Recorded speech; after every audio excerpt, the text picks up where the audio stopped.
அனைவருக்கும் வணக்கங்க. இன்றைக்கி நம்ம பார்க்க போகிறது என்னென்னா, டர்னிங் கிளச் கேபிள் கட் ஆகிடுச்சுன்னா எப்படி மாற்றுறது அப்படின்றத பற்றி தாங்க. ரெண்டு சைடில் ஏதோ ஒரு சைடு வந்து வண்டி திருப்புறதுக்காக பயன்படுறது தாங்க இது. இது நம்ம வந்து பேக் ரோட்டரி கழட்டிட்டு சென்டர் ரோட்டரி மாட்டும்போது வந்து பார்த்திங்கன்னா, அந்த டெப்த் ராடு மாட்டுற அந்த சமயத்தில் வந்து பார்த்திங்கன்னா இந்த மாதிரி கேபிள் வந்து அடிபடுங்க. அது நம்ம கொஞ்சம் நட்டு பார்க்கும்போதும் டைட் வைக்கிறப்போ கொஞ்சம் பார்த்தாங்க வைக்கணும். ஏன்னா சென்டரில் மாட்டுச்சுன்னா இது மாதிரி அடிபடுங்க. ஒரு சைடு கேபிள் வந்து வீக்காக இருக்குங்க, ஒரு சைடு கேபிள் வந்து சுத்தமாக கட் ஆகிடுச்சிங்க. என்னது இந்த கேபிள் அது மாதிரி வந்து அடிக்கடி வந்து இந்த கிளச்சு லிவரை வந்து கழட்டி விட்டுங்க. உள்ளே வந்து இந்த ஆயில் கொஞ்சம் விட்டு வந்து கொஞ்சம் இந்த இன்னர் கேபிள் வந்து கொஞ்சம் ஃப்ரீயாக போகிற மாதிரி வர மாதிரி வந்து வச்சுக்கலாங்க. ஏன்னா அப்போ தான் வந்து திருப்பருக்கு வந்து பிரச்சனை இல்லாமல் இருக்கும். இல்லைனா ஸ்டக்காகி வண்டி ஒரு சைடாக திரும்புற மாதிரி தோணுங்க நமக்கு. முடிஞ்சளவுக்கு இந்த கேபிள் வந்து கட் ஆகாத மாதிரி பார்த்துக்குங்க. ஏன்னா இதோட விலை வந்து கொஞ்சம் அதிகம் தாங்க. எங்கள் ஊர் சைடு வந்து பார்த்திங்கன்னா 1800 அந்த ரேஞ்சில் வந்து வருதுங்க.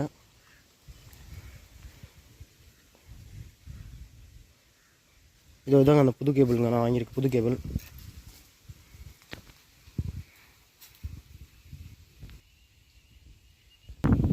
என்ன வந்து லெஃப்ட் சைடு வந்து கட் ஆயிடுச்சுங்க. லெஃப்ட் சைடு வந்து இந்த பார்த்திங்கன்னா இந்த நட்டுக்கு வெளியே வந்து கட் ஆயிடுச்சுங்க.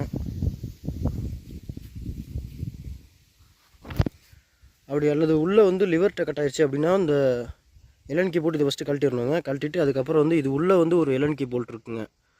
இது உள்ளே வந்து ஒரு எல்என் கீ போல்ட் இருக்குங்க. அது சரியாக தெரியலைங்க இதில்.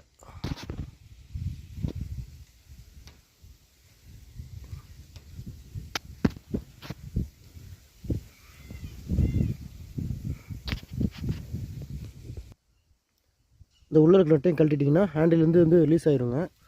லாக் வந்து வெளியே வந்துடும். அதுக்கப்புறம் நம்ம அந்த கேபிள் வந்து ஃபுல்லாகவே கழட்டி இதை வந்து எடுத்துடலாங்க. எடுத்துகிட்டு அதுக்கப்புறம் வந்து கீழே வந்து ஃபுல்லாக வந்து கேபிள் எடுத்ததுக்கப்புறம் கீழே வந்து பார்த்திங்கன்னா இந்த மாதிரி இருக்குங்க,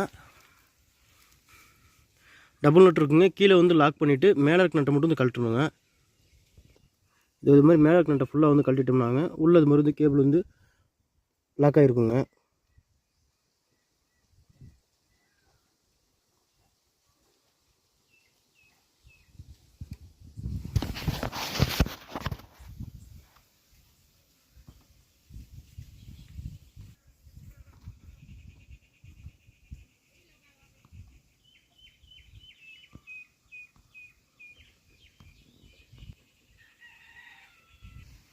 இந்த மாதிரி லாக் ஆகிற கேபிள் வந்து லேசாக இழுத்தாலே வந்து வெளியே வந்துடுங்க.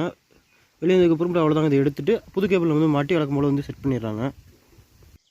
நம்ம புது கேபிளோட இன்னர் வந்து இதில் வந்து செட் ஆகிற மாதிரி வந்து லாக் பண்ணிடணுங்க. லாக் பண்ணிட்டு இந்த நட்டை வந்து டைட் பண்ணிடலாங்க. இந்த நட்டை டைட் வச்சதுக்கப்புறமேட்டுக்கு இந்த கேபிள் வந்துங்க வழக்கம் போல் பழையபடி எப்படி இருந்துச்சோ அதே மாதிரி வந்து லாக் பண்ணிடலாங்க. அந்த இதில் லாக் பண்ணிவிட்டு இந்த ஹேண்டில் இருக்கிறத வந்து கழட்டி இந்த புது இதை வந்து லாக் பண்ணிடலாங்க உள்ளே வச்சு. கேபிள் வந்து லிவரில் மாட்டுறதுக்கு முன்னாடி ஆயில் விட்டுக்கலாங்க ஃப்ரீயாக இருக்காக. இப்போ அது ஆயில் விட்டாச்சுங்க இனிமேல் மாட்டிடலாங்க. அவ்வளோதாங்க, நம்ம டர்னிங் கிளச் கேபிள் வந்து மாட்டியாச்சுங்க. பர்ஃபெக்டாக வந்து செட் ஆகிடுச்சுங்க. இந்த வீடியோ பார்த்தவங்களுக்கு நன்றிங்க.